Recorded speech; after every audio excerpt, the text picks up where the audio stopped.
하이르베 기로문답 채널 제34주 두 번째 시간 제92문답부터 제95문답까지 성공하겠습니다.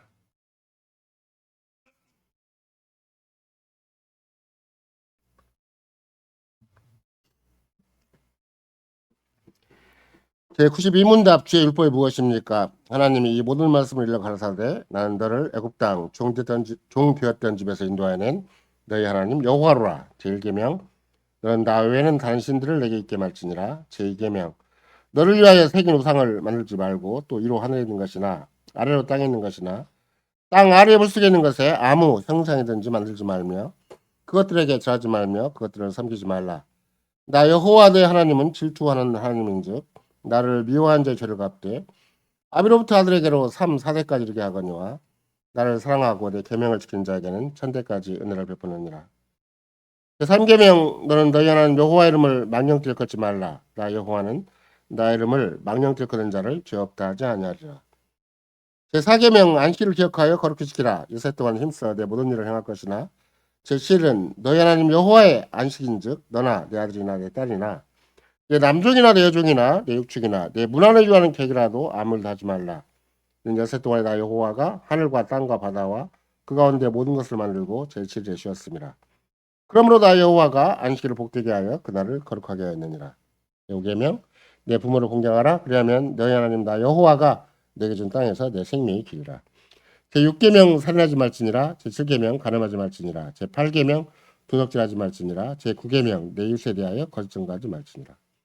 제10계명 내 이웃의 집을 탐내지 말지니라. 내 이웃 아내나 그의 남종이나 그의 여종이나 그의 소나 그의 낙이나 무릇 내 이웃의 소유를 탐내지 말지니라.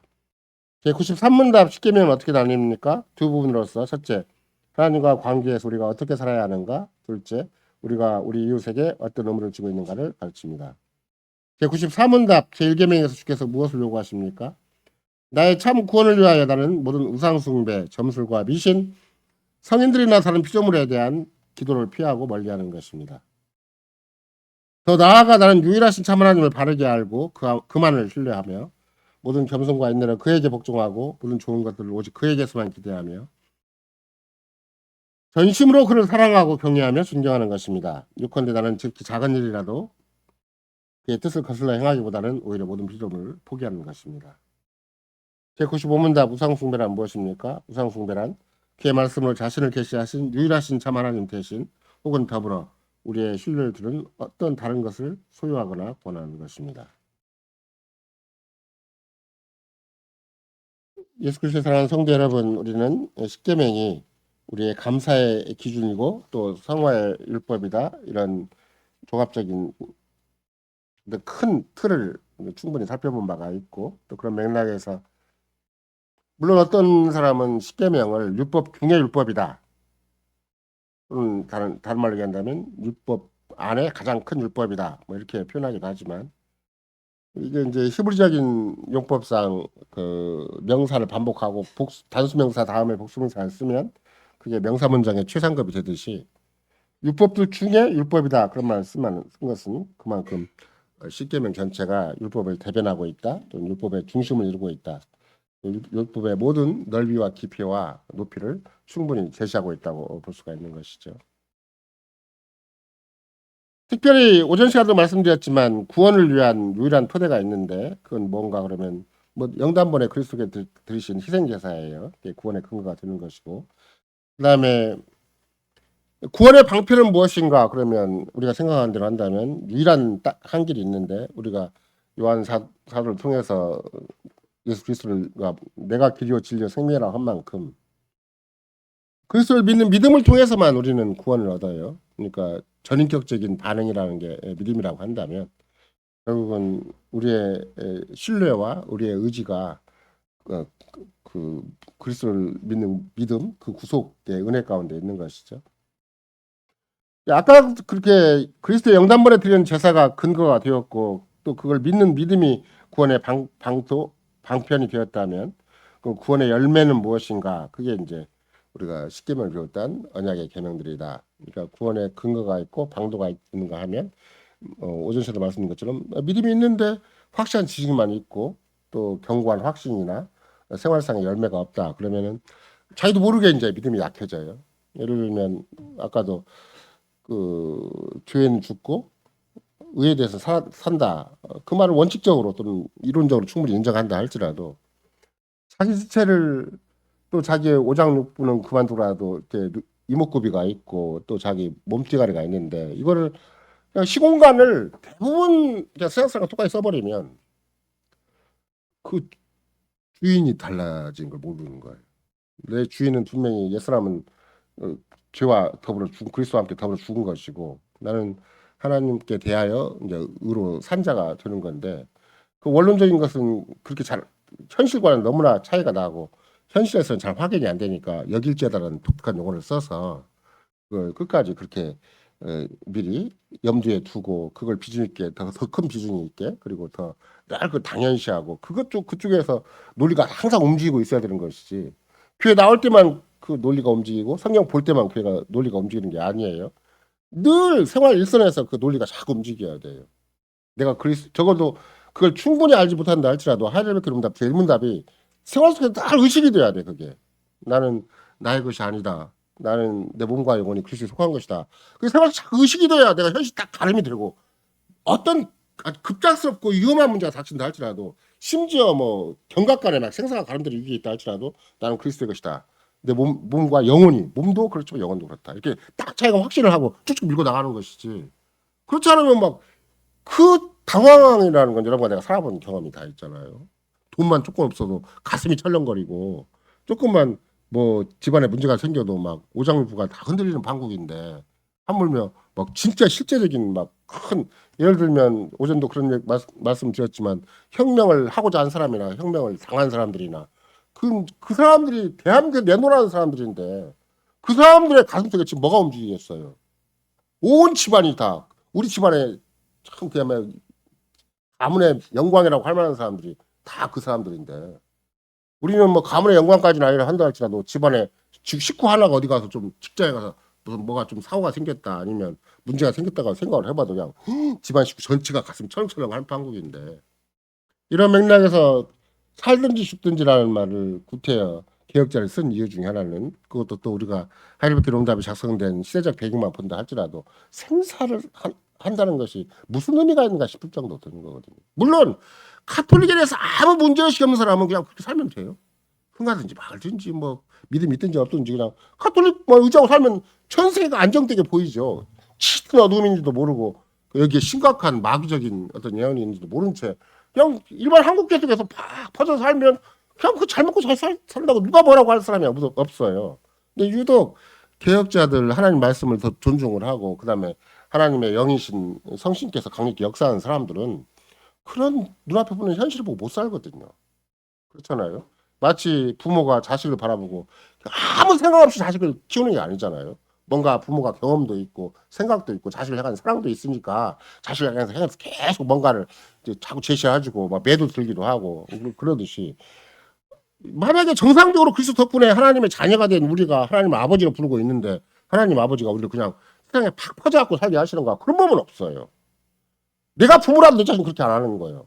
최소한도 인간적인 차원에서만 봐더라도 전능하신 하나님이고 신실하신 아버지께서 그 덕분에 우리를 구속시키고 그것도 만세전에 이미 선택하신 바가 있어 그리스도 안에서 불러주시고 지금도 당시 영으로 내주하셔서 끊임없이 새로운 하나님의 형상으로 회복되도록 하신 그런 구체적인 작업을 하고 있는데 내가 세상에서 살든지 말든지 그냥 세상에 파묻혀서 그냥 적당히 행복과 안정을 추구하고 살도록 보내두신 법이 있는가 그런 법은 없어요. 그러니까 그런 맥락에서 저건 이런 거 나는 오히려 아 내가 세상에 그냥 적당히 흘러갈 존재, 그냥 휩쓸려 살 존재, 있으라만한 존재가 아니라 또 약간 그게 생생내고 거기서 우물안 개구리식으로 잘 자랑하고 사는 존재가 아니라 나는 그리스도에 속한 존재다. 살았으나 죽었으나 몸과 영혼이 그리스도에 속한 존재다. 그걸 끝까지 믿으셔야 돼요. 사방의 혈맥 끝까지 믿으셔야 돼요. 그렇지 않으면 안 믿는 만큼 나는 흔들려요. 안 믿는 만큼 나도 모르게 휩쓸리고 안 믿는 만큼 나도 모르게 방황하고 허둥대고 불안하고 그러니까 그걸 끝까지 믿는 것이 만약 로마서 6장식으로 얘기를 한다면 어떻게 되는 것인가. 죄에 대해서는 죽은 자예요. 또 갈라디아서 2장에 간다면 세상에 대해서는 내가 죽은다고 십자가에 못 박힌 자다. 세상에서 십자가에 못 박히면 세상에 조롱거리지. 그죠? 세상에서 온갖 수모와 그야말로 완전히 낙인 찍힌 사람인 것이지. 옛날 구재수 목사님 그랬잖아요. 예수를 따른다는 게 무엇인가? 참 자기 십자가를 진다는 게 무슨 말인가? 사형수처럼 살아가는 것이다. 아예 구자식 목사님은 그 짧은 글에서 뭐라고 얘기하는가? 우리는 그리스도를 따라가는 게 사형수와 똑같은 이미 사형수를 받은 세상에 의해서 사형수를 받은 그런 심정으로 하루하루 살아가는 것이다. 이렇게까지 얘기할 정도인데 하물며 여러분과 내가 교회에 대해서 죽은 자요, 세상에 대해서 이미 십자가에 못 박힌 자요, 그리스도 안에서 하나님을 향해서 의에 대해서는 산 자다. 만약 뒷말이 없었으면 우리는 그 앞에 말만 갖고 살아야 되는 것이죠. 그런 맥락에서 십계명은 곧 우리에게 주신 바 뭔가 하나님의 주권적인 그런 큰 어떤 생활 관리, 삶의 관리, 당신의 일상의 움직임에 대해서 당신은 십계명을 중심으로 세상을 움직였다고 말씀하시는 거예요. 세상 겉으로 보기에는 막 세상만 움직이는 게 아니에요. 그 안에는 모든 인간사, 모든 사람을 다 그렇게 움직이겠다. 근데 다른 사람 다 거부하겠죠. 십계명을 모르는 사람들, 또 그리스도의 구속연회를 모르는 사람들, 기독교 밖에 있는 사람들은 그 무시하고 그냥 자기 알아서 막 자기 인생 살겠지만 어떻게 살아도 그 사람 자기 마음대로 인생이 되는 게 아니라 겉으로 보기에는 멀쩡하게 자기가 막 욕심 부리면 될 처럼 생각을 하겠지만 정말로 육신의 정욕을 막 갖다 바치면 막 목적한 것이 얻어진 것처럼 생각을 하겠지만 안 그래요. 반드시 당신의 백성, 당신의 자녀, 당신의 교회가 있어서 교회를 중심으로 해서만 그 만사를 허락하기도 하시고 또 그걸 제어하기도 하시고 어느 분야에서는 자기들은 최고의 계획을 세우고 최고의 지혜를 가지고 그 일을 했다 한들 그걸 확 뒤집어서 마치 적어도 우리가 생각을 할 때 윤석열 정부 그 당국자들 그 소수의 몇 사람들은 이렇게 하면 세상이 뒤집어지라 생각을 하고 이렇게 하면 내 세상이 되리라고 생각했을 거 아니에요. 근데 그 어리석음이라는 게 그만 백일하게 다 드러나는 거잖아요. 근데 안 드러나고 갈 수 있는 거예요. 마귀적인 것은. 내 인생 전체를 속고도 평생 지나갈 수가 있는 거고 천년의 교회 역사 흘러가도 모르고 지금도 살고 있는 거고 마귀가 어떤 작계를 하면 그 괴계를 부리면 아무도 그걸 알 힘이 없어요. 근데 유독 여러분과 나만 고민하고 있는 거예요.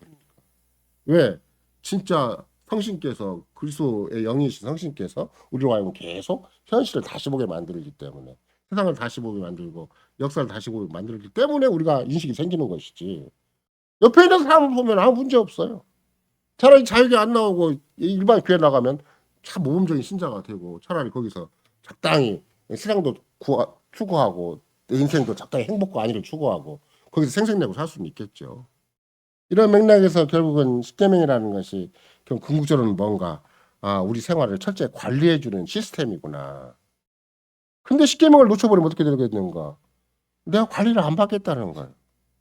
내가 내 인생은 내가 알아서 관리할 텐데 좀 입을 좀 다무십시오. 제발 속목수라고 얘기해서 그 말 못 나오게 해주십시오. 좀. 내가 알아서 내 인생 살 테니까. 그 말과 똑같아.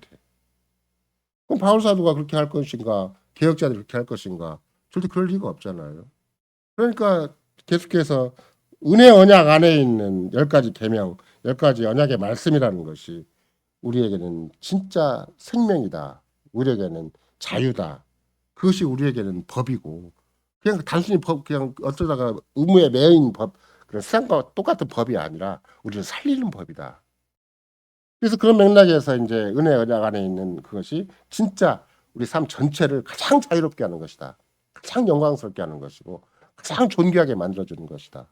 이 십계명을 생각하면 가장 자유롭고 가장 존귀하고 가장 가치 있게 살 수가 있겠지만 십계명 생각 빼놓고 우리 인생을 살려고 그러면 내가 아무리 내 인생을 갈고 닦아도 늘 지저분해요.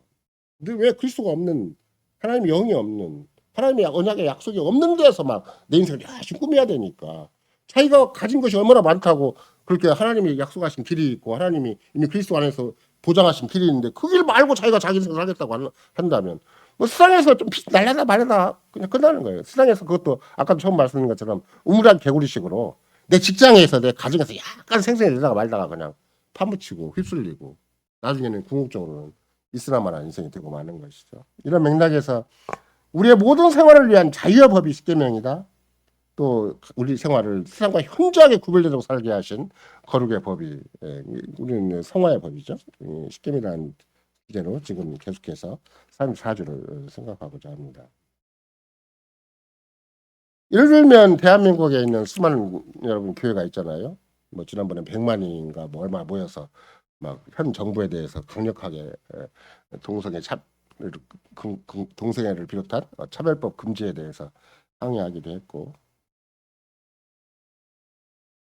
근데 막 좀 더 폭넓게 생각을 해보면 제가 가끔씩 이렇게 자유신학당에서 목사님과 대화를 할 때마다 서로 확인해 보는 것이기도 하지만 거기 오신 분들은 주로 합동 측, 제가 졸업한 통합 그 합동 신학교 측과 합동 주류 측 아니면 뭐 한국에 내노라는 교단이라고 할 만한 그런 출신들인데 십계명 예배 시간에 이렇게 낭독해요? 그 물어보면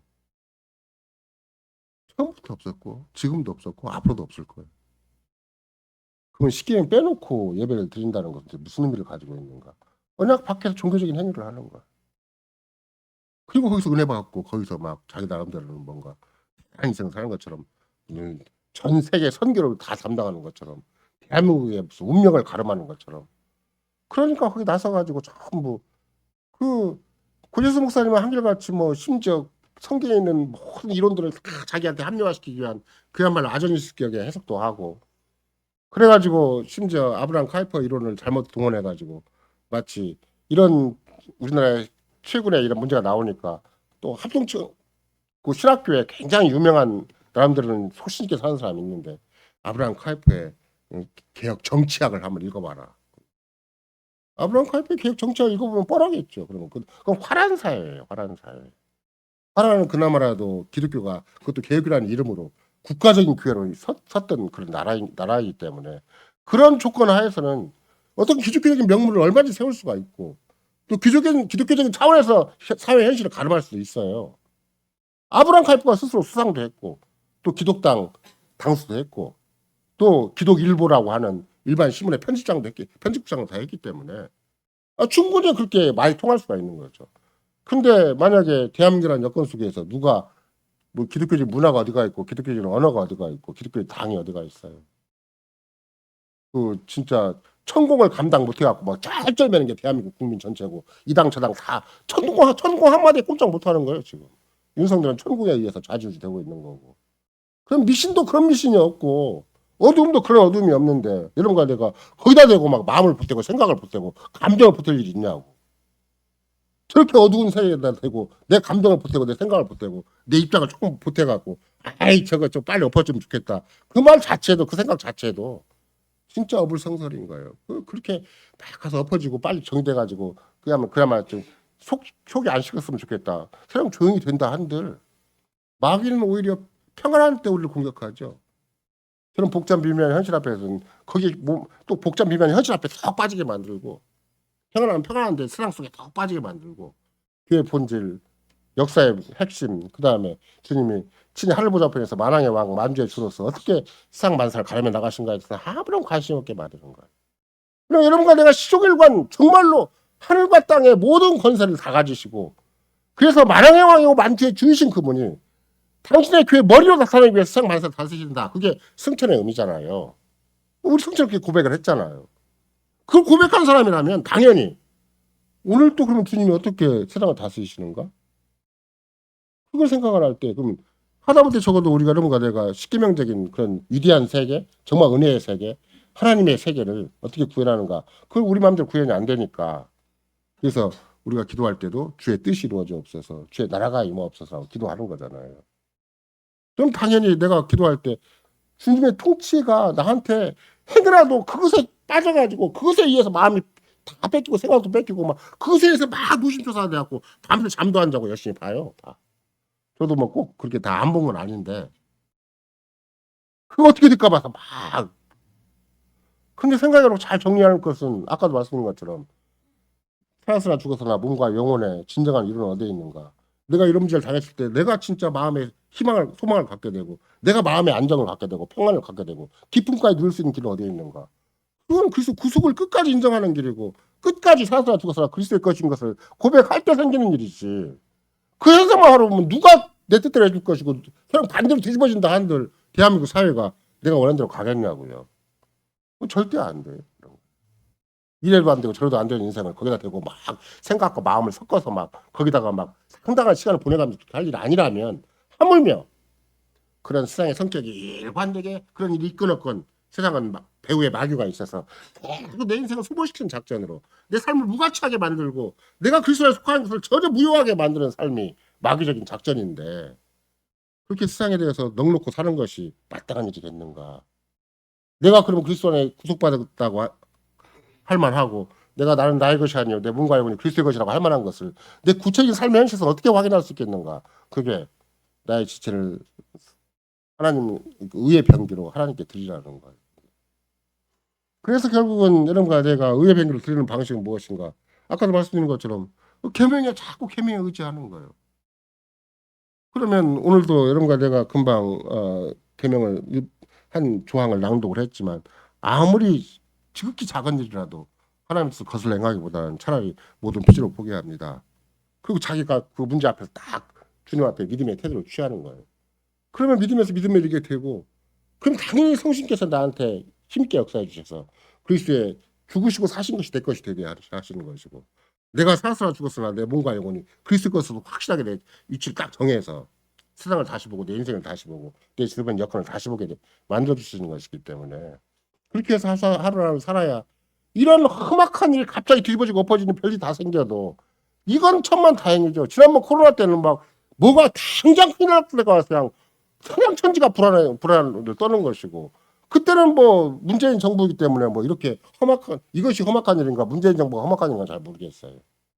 어느 게 더 우리한테 더 유일한 일인가. 둘 다 유리한 건 아니에요. 오히려 더 발립적으로 우리가 사고를 해서 그러면 진짜 발립적인 사고는 어떤 것인가 그러면 하나님 말씀에 매이는 것이고 우리 신앙 고백에 매이는 것이고 끝까지 성신을 의지해서 현실을 가늠하는 것이다. 이렇게 정리해야 마땅한 것이지. 예수 믿는 거 믿는 거고 세상은 세상이고 세상적인 사람으로 똑같이 처신하는 거 따로 있고 예수 믿는 거 사람으로 또 처신하는 거 따로 있고 그래버리면 결국은 마귀의 작전에 여러분과 나는 놀아나는 거야. 나는 열심히 살았는데 아무 쓸모없는 아무 소용도 없고 말로는 그렇게 하지 않았겠지만 기도를 그렇게 하지 않았기 때문에 또 고백을 그렇게 하지 않았기 때문에 결국은 주기도문을 거꾸로 하고 있는 것이죠. 나는 내 이름을 높이기 위해서 내가 좀 더 안정되게 내 세계를 구축하기 위해서 아니면 내 뜻대로 한번 살아보기 위해서 있다고 사는 거기 때문에 자기 자신에게 암시를 주었을 망정 살아계신 하나님 아버지께 자기가 기도하지는 않은 거죠. 그러니까 이제 뭐가 더 커지는가 당장 내 세계를 위해서 내 이름을 위해서 내 뜻을 이루기 위해서 막 사는 사람들은 이루려고 갖고는 안 되는 거예요. 1년치 평생이 좀 노후까지 보장받아야지 이렇게 딱 생각을 하는 거예요. 그렇게 해서 박원 목사님 평가대로 한다면 그게 마귀의 속임수다. 악한 자에게 빠져든 거다 이미. 그래서 고재수 목사님도 막 이상한 거 성경으로 끌어다 쓰지 말고 그 세속적인 것이 문제지. 세상을 크게 생각하고 세상을 살아가는 게 문제지. 뭘 무슨 대단한 이론을 막 갖다 써가지고 뭐 형령세례니 뭐 엉뚱한 얘기 하지 말고 그 세속을 크게 생각하지 않는 거. 그게 결국 여러분과 내가 씨부린 비유만 본다 할지라도 어떻게 되겠어요. 이생의 염려, 재래의 유혹, 일락이라는 게 오면 절대 열매를 못 맺잖아요. 그러면 그 이생의 염려, 그 재래의 유혹, 일락이라는 게 근본적으로 어떤 밭이라 그래요. 그나마라도 조금 그 우리가 보통 생각할 때 뭐야 이미 시작이 어느 만큼 된 삶이에요. 길가밭은 아예 귀에 안 들어와요. 하나님 말씀이 아예 귀에 안 들어요. 기장치기 태반이 그래요. 통합시도 그러겠지만 귀에 안 들어오고 전부 자기식의 정치, 경제, 사회 그것만 눈앞에 있어요. 이 세상에 가득한데 예수를 믿는다고 해요. 이게 기장 같은 삶이에요.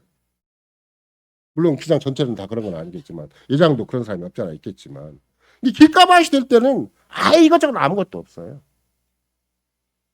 그나마라도 이제 조금 우리가 돌짝밭이라고 되어 있긴 하지만 그 밑에 안반이 깔려 있어가지고 기쁨으로 받는다. 내가 예수 믿는 것이 얼마나 좋은가 하고 기쁨을 받았는데 이제 결정적인 그런 심각한 환란이 와버리면 믿음이고 뭐가 다 도망가 버리는 것이죠. 어차피 뿌리를 못 내리는 마찬가지인데 그게 뭔가 그랬더니 그거는 이제 그 자기 나름의 자기 인생관, 자기 나름의 세계관, 자기 나름의 삶의 방식을 딱 정하고 있어가지고 거기에 딱 들어가려고 하면 이제 큰 바위처럼 자기가 딱 버티고 있는 거죠.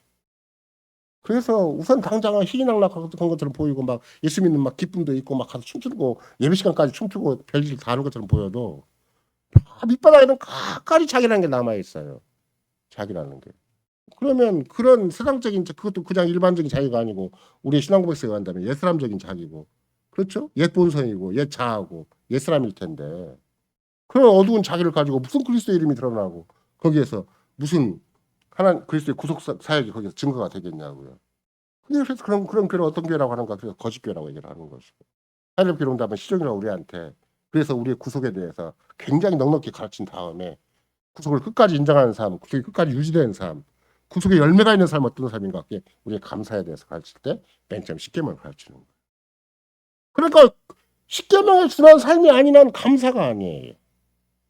그러면 십계명에서 자꾸 아까도 말씀드린 것처럼 죄에게 더 이상 우리는 죄와 함께 죽었다고 얘기를 할 때 그 죄가 그냥 세상에서 좀 난 나쁜 놈 아니고 세상에서 무슨 정말 그렇게 실정법을 어겨가지고 감옥 갈 사람이 아니라 그 말이 아니라 성경에 가르치는 율법을 어긴 죄가 죄의 본질이니까 하나님을 대적하는 죄란 건데 하나님이 내신 율법을 어긴 것 자체가 하나님을 대적하는 죄가 되는 거니까 그런 맥락에서 제1계명이라는 게 결국은 우리 실제적인 죄의 출발점, 죄의 강력한 부분 그런 맥락에서 우리 여러분과 내가 세상을 그렇게 막 앞세우지 말고 눈앞에 보이는 현상을 앞세우지 말고 또 자기를 내세우지 말고 어떻게든지 주님을 사랑하고 주님을 의지하고 그래서 오늘의 현실을 가늠할 때 내가 주께 속한 사람이다.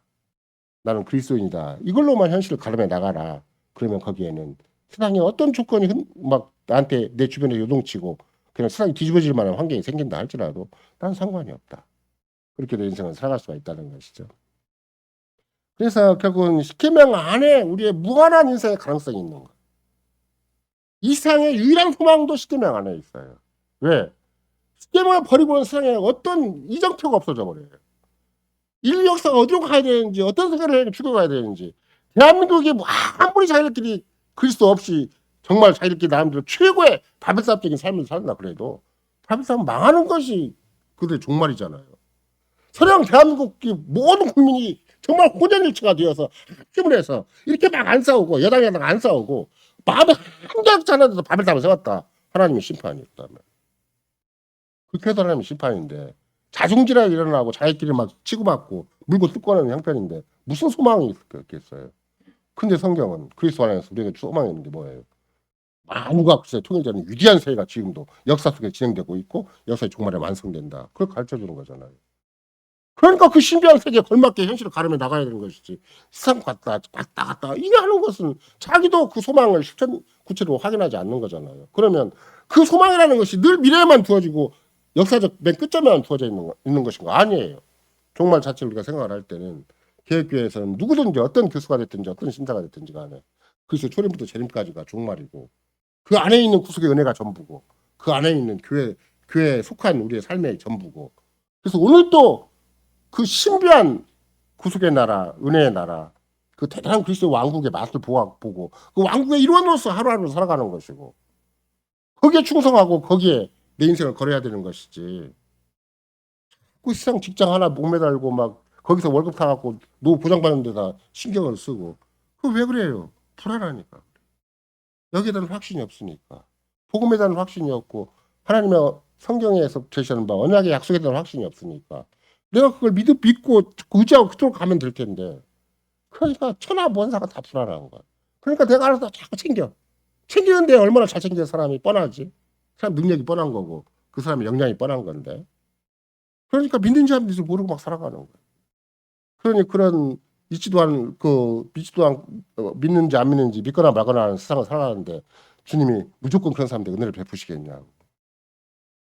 이미 그 자체가 자기 귀에 좋을 때 듣는 사람들이고 기독교를 빙자해서 마귀가 속삭거리는 소리에 넘어가는 사람들이고 어떻게 생각을 한다면 우리 영혼을 완전히 속임수로 이렇게 걸어가지고 영혼을 근본적으로 소목해하는 그런 마귀의 작전이기 때문에 그런 맥락에서 그런가 나는 진짜 우리가 어떤 차원에서 참 그 마치 대한민국에 법이 있어도 법을 무시하니까 말도 안 되는 일이 생기잖아요. 헌법도 있다는데 헌법도 무시해버리고 그게 관계된 모든 뭐 치안법이나 군대법이나 법이 다 무시해버리고 막 힘들어 밀어붙이니까 별 난리가 다 난 거잖아요. 사회학적인 용어로 무정부 상태가 있는 건데 그건 무법한 세 개다 그래가지고 아노미아라는 상태가 있다 그러는 거거든요. 그럼 법이 없어요. 그러니까 전부 힘 있는 자가 대장이고. 근데 법이 없는 것은 천하 인류가 다 마찬가지예요. 하나님의 법을 무시해버리면, 그죠? 하나님의 언약의 법을 무시해버리면 천하 누구라도 마찬가지인 것이지. 조금 민주적인 사람은 괜찮고 좀 시민으로서 조금 뭔가 성실한 사람은 괜찮은가? 안 그래요. 성실도에 관계 있는 게 아니에요. 그리스도를 인정하겠는가 안 인정하겠는가? 그리스도의 구속을 받아들이겠는가 안 받아들이겠는가? 심지어 구속을 받아들인다 할지라도 교회라는 이름을 가지고 있다 할지라도 교회에 대해서는 죽은 자요. 의에 대해서는 산자로 여기는가 안 여기는 것인가? 그래서 자기에 있는 지체를 불의의 변기로 드리지 않고 의의 변기로 드리는가 안 드리는가? 이 문제가 가름하는 것이지. 성경에 명백히 써놨는데 대충 읽어놓고 나는 기독교인이다. 나는 믿고 산다. 이럴 일이 절대 아니에요. 내 삶이 진짜 그리스도 안에 속한 것이고 그리스도가 내 몸과 영혼을 정말로 자기가 삼으셨다면 나를 형편없는 인간으로 이 땅에 두신 게 아니에요. 그냥 들어간 인생을 두신 게 아니에요. 그냥 세상 여러 가지 문제에 휩쓸려서 그냥 막 정말 파란만장한 인생을 살다가 그만두라고 인생을 둔 게 아니에요. 왕으로 제사장으로 선지자로 정말로 그리스도에게 속한 어떠나 누구라도 어떤 세상 현재나 장래일이라도 하나님의 삶을 끊을 수 없는 하나님과 긴밀한 관계 하에서만 우리 존재 가치가 있고 좀 넉넉히 우리의 현재와 과거와 현재와 미래가 있는 것이지 그렇게 그리스도를 믿거나 말거나 똑같은 게 절대 아니다. 이런 것은 로마서 6장을 살펴봐도 100번쯤은 똑같은 것이죠. 그래서 10가지 언약의 말씀을 또 십계명을 우리가 생각을 할 때는 그리스도의 구속을 좀 더 본격적으로 실천하는 일이 되는 것이고 그리스도의 구속의 그 아름다운 열매들을 내가 직접 확인하고 경험하고 증거하는 자리에 있는 것이다. 그런 맥락에서 여러분과 나는 한사코 뭐 다른 계명은 여러분과 내가 뭐 얼마나 크게 대단하게 뭐 범하는 경우도 뭐 다 따져보면 있겠지만 제가 늘 강조하는 것은 1계명이다. 1계명. 다른 34주에서 뭐 앞에 부분은 뭐 거의 다 외우는 것이고 우리 교회 학교 애들도 다 외워요 이제 거의 이런 것이라면 진짜 우상 숭배란 무엇입니까? 또 우상 제1계명이 우리에게 가르치는 진짜 뜻은 무엇인가 그러면 적어도 다른 건 다 잊어먹을지라도 그 말은 잊으면 안 돼요. 지극히 작은 일이라도 하나님 뜻을 거슬러 행하기보다는 차라리 모든 필적으로 포기합니다. 내 인생도 포기하고 내 가정도 포기하고 내 옆에 있는 환경도 포기해버리고 일상 자체를 완전히 주님 앞에 맡겨버리는 거예요. 내가 막 기어코 한번 가서 서울 국회 가서 나도 한번 피켓 한번 들다. 그거 똑같은 짓을 우리는 직장 가서 하고 있는 거야. 막 가정에서 막 자기 열심 갖고 하는 거예요. 소용나는 정치적인 일에 내가 뭐 피켓 들고 가서 국회의사당 가서 찾아가진 않겠지만 나는 막 내 손에 피켓을 들고 막 내 직장 가서 막 하고 있는 거예요. 뭘 빼놓고 주님이 주신 법에 내가 순종하고 참 선행이 무엇인가 참 회개가 무엇인가 구속이 어떻게 내 생명 가운데 내 지식과 내 지성과 감성 의지 가운데 어떻게 구현되고 있는가 어떻게 내가 새로운 생명으로 하나님의 형상 따라 살고 있는가에 대해서 관심이 없고 어떻게 내가 날마다 하는 일 속에 신비한 생명력이 나타나고 구속의 복된 사실이 나타나고 이것에 의해서 이 극소수가 역사에 그렇게 수많은 천하의 사람이 깔려있다 할지라도 가톨릭 같은 교회가 거짓 교회로서 만천하를 뒤집고 있다 할지라도 그게 아니라 극소수의 개혁자들에 의해서 역사가 뒤집어지고 새롭게 주님이 일하시는 방식이 또 주님이 친히 주장하시는 통치하시는 방식이 확인되듯이 오늘날도 마찬가지예요. 내가 과연 그 은혜의 나라 은혜의 왕국에 속한 자로서 주님의 교회에 속한 자로서 내가 오늘을 할 일을 하고 있는 것인가. 주님은 뭐 대통령이 우리 안에 없고 뭐 국무총리나 국회의원이 따로 있거나 대법원에 속한 그런 재판관이 따로 있지 않다 할지라도 우리가 하는 자리가 왕이고 제사장이고 선지자다. 주님은 우리를 통해서 주님의 나라를 이루어 가신다. 주님이 어떤 세상에 요동함이 있고 자기 다 반역적인 자리에 있어서 하나님의 영광을 탈취하고 있고 하나님의 권세를 자기의 힘으로 쓰고 있다 할지라도 나는 주님께 순종하고 주님의 뜻을 따르고 나는 끝까지 주님의 영광을 위해서 일한다. 오늘도 그렇게 살아간다. 그런 자의식이 그런 본인 원래 자기가 그리스도인다운 정체성을 확인하고 사는 것이 진짜 답인 것이지. 그러니까 내게 있는 지체라는 것이 뻔하잖아요. 이목구비가 끼고 사지밖에 없잖아요. 그러면 이목구비와 사지가 내 지체인데 그걸 지금 어디다 두고 있냐는 거예요. 어디를 향하고 있냐는 거예요. 내 눈이 어디를 향하고 있는가. 내 손과 발이 어디에서만 그게 정말로 교회와 세상에 내가 거기다 놀이감이 되고 종이 된 것인가? 정말 주의 종으로서 처신하고 있는 것인가? 그게 내 오장육부는 뭐 내가 어떻게 할 수 있으니까 그만두더라도 이목구비나 내 손과 발은 내가 정상적으로 지체되는 역할을, 그러니까 내가 나에게 만약 그런 주님이 주신 새로운 정말 새로운 확실한 지식이 없었더라면, 믿음이 시작하는 건강한 성경 말씀에 준한 그런 새로운 지성이 없었더라면 이거 모르죠. 지성을 줘놓고 너는 분별의 능력이 있으니까 불의 변기로 들이지 말고 거기다 평소에 살리지 말고 이쪽 의의 변기로 들이라고 얘기해 주는 거예요. 너 분별, 내가 너한테 분별력을 줬으니까 이제 네가 자발적으로 네가 가진 모든 시공간을 주님의 나라의 현장으로 바꿔라. 구속의 현장으로 바꿔라. 주님의 친히 함께하시는 역사의 현장으로 바꿔 나가라는 거예요. 그러니까 뭐 지체 빼놓고 시공간은 막 내버려 두는 것이 아니에요. 내가 내 지체가 있는 곳에서 거기에 그 시공간이 나는 살아서나 죽어서나 몸과 영혼 기수에 속한 자로 사는 것이고, 내가 정말로 왕 같은 제사장으로 주님의 나라의 필수 요원으로 이 땅에 사는 것이고, 꼭 우리 가운데 교회에 관한 독특한 기관이 있어서 직분자가 따로 있지만 직분자의 역할이라는 것도 뻔한 거잖아요. 내가 왕인 것을, 내가 선자인 것을, 내가 제사장인 것을 계속 자극해서 절대 그리스도인 정체성 놓치지 말라고 직분자가 있는 거잖아요. 그러면 내가 가정에서도 직분자고 또 직장에서 직분자인 것이고, 가정에서 그리스도인이고 직장에서 그리스도인이고 길을 걸어가도 그리스도인인 것이고, 세상에 온갖 뒤집어지고 엎어지고 그래도 나는 그리스도인인 것이지, 나는 교회 올 때만 그리스도인이고 성경 볼 때만 그리스도인이고 그런 건 절대 아니에요. 이런 맥락에서 여러분과 나는 특별히 오늘 또 그런 하이르베 기록입니다. 지난 3, 4주가 우리의 갇힌 바가 무엇인가. 이럴 때 정말로 내가 돈에 매이지 않는 사람, 세상에 매이지 않는 사람, 그렇게 돈의 노예가 되고 세상의 노예가 안 되는 것이 뭐가 있는가? 하나님을 향한 자유가 있는 거다. 진짜 자유있는 하나님을 향해 마음껏 헌신할 수 있어야 돼. 마음껏 시간과 공간을 그분한테 드려야 되는 거예요. 똑같은 문제인데 내가 그걸 관리하려고 해보세요. 그건 내가 내 인생의 주인이 되어버려요. 근데 주께 다 내어놓고 주님, 이것도 내가 내 직장에서 감당할 수 없는 현실이고 이거 내가 내 가정에서 감당할 수 없는 현실이고, 주님이 일을 해줄 때까지 나는 주님의 도구가 될 때까지 주님이 나한테 주님의 나라의 독특한 방식을 나한테 확인해 줄 때까지 난 기다리겠습니다. 그런 태도를 취하는 것이 일관되게 내가 똑같은 문제를 안고 있지만 주님께 드리는 사람하고 주님께 모든 걸 펼쳐놓은 사람하고 내가 가까이 내가 챙기고 세상적인 방식으로 어떻게든지 한번 살아남으려고 몸부림치는 사람하고, 이건 인생이 자기 인생이 자기 주인, 자기가 드리는 사람의 인생이구나. 이건 주께 드린 사람이, 주께 속한 사람이, 몸과 영혼이 주의 것인 사람이 고백하는 삶이라는 게 현재해지는 것이지. 똑같은 게 절대 아니에요.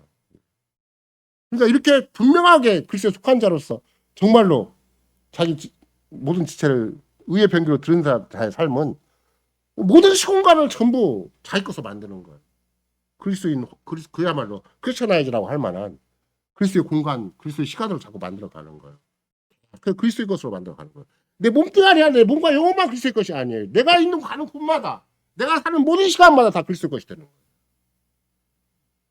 그래서 내가 가진 모든 인간관계도 내게 주어진 그 직장이 됐든 가정이 됐든지 그리스도 은혜의 왕국에 속한 기관으로 거기서 역할을 내가 충실하게 하는 거죠. 막 누군가 대단한 능력이 있고 막 카리스마가 있고 막 별다른 막 힘이 있어 그런 거 아니에요.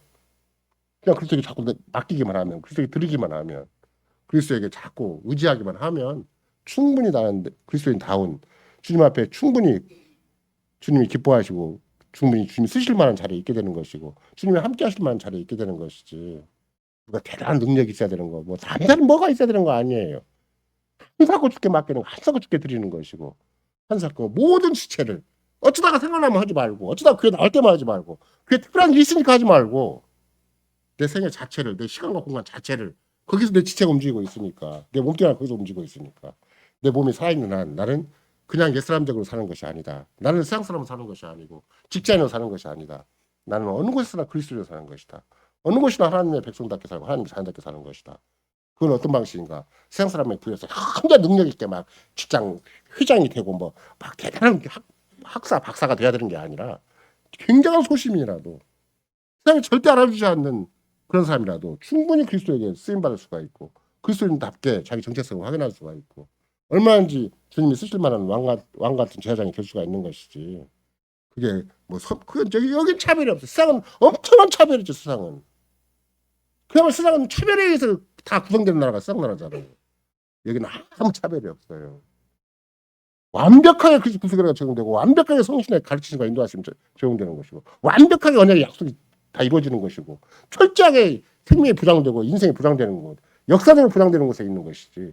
여기는 막 잘하고 못하게 따라서 막 별짓 다 생기고 온갖 차별이 있고 각자 그러니까 전부 각자 도생이라고 각자 자기 인생 살아야 되고 우리는 안 그래요. 주님 안에서 다 만유가 통일되는 세계 속에 우리가 부름 받았고 그러니까 결정적인 건 주님 앞에 맡기면 되는 거고 주님 의지하면 되는 거고 그래서 자기가 이제껏 살아온 벌이 잘못되어 있으면 죽게 돌이키고 옛사람은 죽고 사람이 사는 과정을 받기만 하면 그건 당연히 주님 앞에서는 얼마나 위대한 이 계명의 세계, 이 신비한 자유의 세계, 은혜의 세계, 이 복되고 영광스러운 세계 영원히 흔들릴 수 없는 진동할 수 없는 이런 아름다운 나라에 살게 되는 것인가 이런 것을 우리가 생각을 해보면 아 주께서는 여러분과 나에게 어떻게 한국 사회는 없는 얘기들을 교회의 아름다운 전통과 역사를 따라서 우리가 배우게 되었는가 그렇게 생각할 수가 있게 되는 것이고 주께서는 뭐 꼭 그런 개혁교적인 어떤 통로, 개혁교적인 어떤 전통점이 있어서도 그렇게 되겠지만 그것도 절대 무의미한 건 아니죠. 그야말로 목숨을 걸고 고신 측에서 우리의 선배들이 그렇게 살았더니 주님이 그걸 궁일이 여기셔서 그 사람들도 목숨을 버리려면 그렇게 쉬운 일은 아니었을 거 아니에요. 세상도 포기하고 인생도 포기하고 다 무조건 죽게 매달렸을 거 아니에요. 그 당시만 하더라도 우리의 신앙 고백이 불분명하고 교회관이 불분명했다 할지라도 그냥 무조건 죽게 매달린 거예요. 그 사람들은. 아무것도 방법이 없으니까. 근데 그건 꼭 신사참배가 있어야만 그렇게 되는 게 아니에요. 거대한 우상숭배가 우리를 압도로 지배하기 때문에 우리는 태양신 섬기지 않겠다. 그래서 목숨을 걸고 그냥 나는 태양신 섬기는 잘 죽겠다 한 거잖아요. 지금도 마찬가지예요. 나는 세상신, 돈신, 내 생활신을 죽더라도 섬기지 않겠다. 나는 주님만 섬기겠다. 주님만 따르겠다. 그럴 때 여러분과 나에게 세상에서 할 수 없는 신비한 빛을 주시고 그 이유와 평안과 희락을 주시는 거고 천하의 누구라도 함부로 흔들 수 없는 인생의 고귀한 자리 너무나 아름답고 복된 자리를 계속 주시는 것이지 그런 신앙 고백 없이 우리는 현실을 가름할 수 있는 게 절대 아니다. 밑도 끝도 없어 이런 거 내가 계산하기로 한다면 이건 접어놓고 시작하다. 이건 뭐 당연한 거야. 세상이 똑같이 인정이니까 막 자꾸 적기 시작하면 밑도 끝도 없이 달려 들어가요. 그쪽으로. 반대로 죄에 대한 죽은 자요, 의에 대한 산자로 다 여기기만 하면 뭐 한사코 죽게 드릴 게 많고 한사코 죽게 꺼내놓을 게 많고 얼마나 내 속에 지저분하고 내 속에 오만 잡다하고 정말 말도 안 되는 내 삶의 방식이 있으면 자꾸 내놓으면 되는 거야. 늘어놓으면 돼요. 주님 이것도 실은 내가 보니까 일계명 어기는 거고 이것도 주님 앞에 주님을 사랑하지 않은 거고 이것도 내가 뭔가 그에 속하지 않은 채 그냥 내가 알아서 내 인생 산 겁니다. 자꾸 내놓는 거야 자꾸. 주님은 한없이 그런 걸 씻어주시고 깨끗게 해주시고 고쳐주시고 힘을 주시고 그야말로 내 안에 뜻을 주셨다 그래서 빌립보 사도 같으면 어떻게 그래? 빌립보서 같으면 내 안에 뜻을 두고 행하게 하신다. 그 행하게 하신다니 에너지 계열하는 독특한 헬라어인데 에너지를 계속 공급해 주시는 거예요. 그 에너지가 막연하게 그냥 단순히 무슨 갑자기 정령이겠어요? 세상 사람이 추구하는 어떤 에너지보다 강한 에너지가 이 세상을 충분히 이기고 남는 에너지가 마귀도 이기고 남는 에너지가 나한테 계속 움직여서 얼마든지 하나님의 뜻과 영광을 도모할 수 있게 해주신다라는 것이 바울 사도가 감옥에서 빌립보 교인들에게 한 얘기예요. 이런 맥락 이런 거라는 오늘날도 우리의 삶을 살아간다 그럴 때 계명에 준하는 삶을 어떻게 살아가는 것인가. 옛 사람은 죽고 새 사람이 사는 방식으로 살아가는 것이다. 죄에 대한 듣고 의에 대해 사는 방식으로만 우리는 살아가는 것이다. 우리는 살아서나 죽어서나 몸과 영혼이 우리의 그리스도에 속한 자로서만 현실을 가름해 나가는 것이다. 이런 아름다운 고백을 여러분과 내가 얼마든지 할 수가 있고 또 해야 되는 것이고 그럴 때 비로소 주께서는 한없이 우리 삶에 세상이 알지 못하고 세상이 줄 수 없는 신비한 은혜와 신비한 평강을 내려주십니다. 아멘.